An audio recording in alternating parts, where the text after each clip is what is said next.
Supply and stock. एक होता है स्टॉक वेरिएबल। अब आया था ना कि स्टॉक एक अलग टर्म है, सप्लाई एक अलग टर्म है। तो सप्लाई पढ़ रहे हैं हम, स्टॉक नहीं, सप्लाई पढ़ रहे हैं। तो supply the quantity of a commodity which the producer is willing to sell at particular price, different different price पे, उस प्राइस पे इतनी बेचना चाहता हूँ। मेरा स्टॉक कुछ और हो सकता है, जरूरी नहीं कि मेरे पास सामान ही उतना हो। Stock refers to the total quantity of a particular commodity that is available with the firm at a particular point of time. कह रहा भाई साहब के स्टॉक में कितनी गाड़ियां पड़ी हैं, आप कार डीलर हो, कह रहा स्टॉक में पड़ी हैं 50 यूनिट्स हैं, वो आपका स्टॉक है। इस प्राइस पे कितना कितना बेचना चाहोगे, वो सप्लाई है। जरूरी थोड़ी नहीं कि मैं सारा का सारा स्टॉक निकाल दूं उसी प्राइस पे। कह रहा ना ना ना, इस प्राइस पे इतनी, इस प्राइस पे इतनी, इस प्राइस पे इतनी, तो इस प्राइस पे वो सब, वो सप्लाई है। स्टॉक अलग चीज है। स्टॉक टोटल क्वांटिटी कितनी। On the other hand supply is that part of the stock which a producer is willing to bring into the market for sale at different prices. Stock can never be less than the supply, क्योंकि मतलब आप willingness उस हिसाब से calculate करो, मेरे पास कितना पड़ा है, मेरे पास कितना टाइम है, उस हिसाब से तो मैं डिसाइड करूंगा ना कि कितना चार्जेस मैं आपके ऊपर इम्पोज करूंगा। तो मेरे पास कितना सामान है, उसके बेसिस में प्रोड्यूसर अपनी विलिंगनेस बताता है कि अच्छा इतनी बेचना चाहूंगा, बेचूंगा कि नहीं बेचूंगा वो अलग बात। तो supply is a part of stock. तो stock can never be less than the supply. मतलब आपकी विलिंगनेस है 50,000, स्टॉक में पड़े हुए हैं 10,000 यूनिट्स। सर विलिंगनेस ही तो है, डाउट होता है सर विलिंगनेस ही तो है। कह रहे विलिंगनेस भी उस हिसाब से मेजर करी जाती है, क्योंकि विलिंगनेस है तो कंज्यूमर ने बोल दिया ना हाँ ठीक है दे दो, तो फिर एग्जीक्यूशन होगी ना उस चीज पे।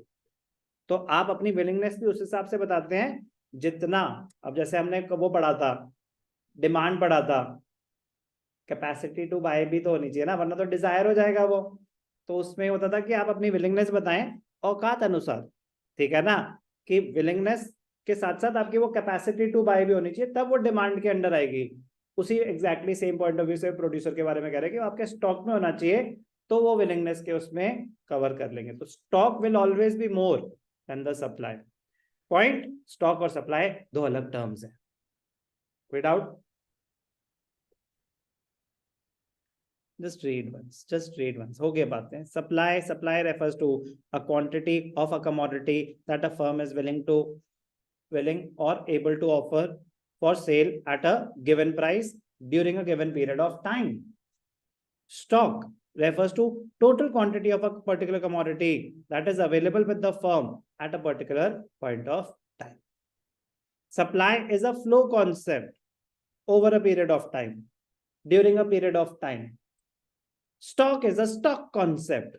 स्टॉक कॉन्सेप्ट एक होता है कि विच is measured eight a particular point of time. On 31 मार्च मेरे स्टॉक में कितना पैसा है। स्टॉक और फ्लो वेरिएबल 12th का कॉन्सेप्ट, आपके किसी काम का नहीं। Supply is a flow variable, stock is a stock variable. Point का मतलब ये 12th का कॉन्सेप्ट है, स्टॉक और फ्लो वेरिएबल्स। अब आ गया तो flow variable anything which is measured over a period of time. जैसे फॉर एग्जांपल आपका बैंक बैलेंस, ये स्टॉक कॉन्सेप्ट होगा या फ्लो कॉन्सेप्ट। मैंने पूछा आपका बैंक बैलेंस क्या है, सर कौन सी डेट का, 31 मार्च को कुछ और था, फिर मैंने खर्चे कर दिए, फर्स्ट को कुछ और है, सेकंड को कुछ और है। तो something which is measured on a particular date at a particular point of time is a stock concept. Something which is measured over a period of time, for the month of April, for the month of April, तो वो हो गया flow concept. Income is for a period of time, it is a flow concept, but bank balance is a stock concept. इससे ज्यादा आपको जरूरत नहीं, आपसे नहीं पूछ सकते कि स्टॉक और फ्लो वेरिएबल क्या होते हैं, 12th का concept. But stock inventory is a stock concept, क्योंकि इन्वेंट्री कल कुछ सामान खरीद लिया, इन्वेंट्री चेंज हो जाएगी। तो इन्वेंट्री जब भी पूछेंगे इन्वेंट्री कितनी, कह रहे किस डेट की, उस डेट को इन्वेंट्री इतनी थी। Supply during a given period of time, कह रहा है what is your willingness to supply, कह रहा है डिपेंड्स, मई में ये है मेरी विलिंगनेस, जून में ये है मेरी विलिंगनेस, दिसंबर में ये जरूरी नहीं यही हो। It is over a period of time with respect to time. Supply is always related to price of the commodity as it changes with change in price. stock is not related to the price. Just read once, आ सकता है.